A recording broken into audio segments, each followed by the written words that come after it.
Au chapitre des mesures normatives,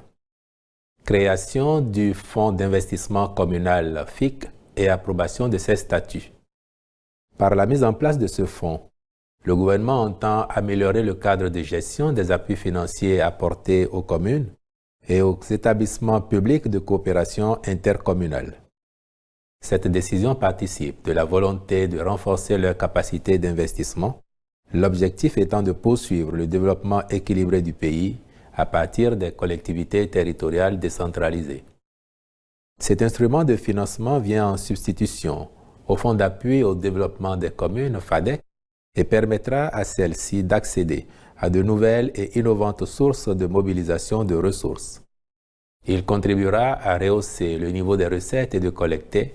pour leur compte, les rétrocessions de l'État issues de la fiscalité partagée. Aussi,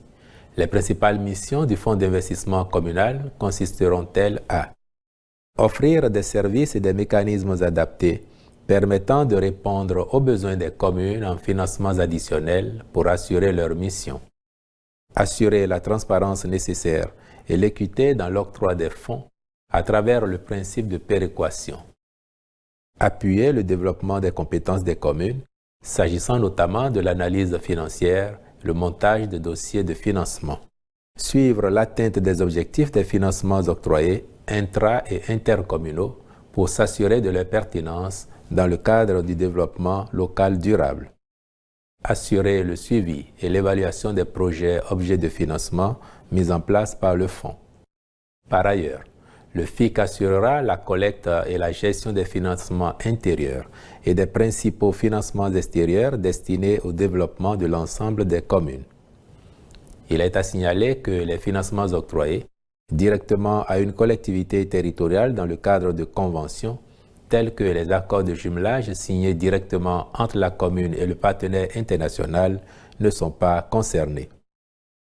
Outre la mobilisation des ressources et le transfert aux communes concernées, le fonds sera habilité, en appui aux collectivités territoriales, à faire des opérations de gestion sur les financements visés, notamment des opérations de placement financier. Le Conseil a marqué son accord pour sa mise en place et, par la même occasion, adopté ses statuts.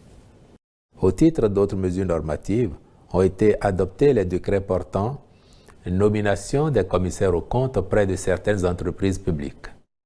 transmission à l'Assemblée nationale pour examen et vote du projet de loi modifiant celle numéro 2024-26 du 17 juillet 2024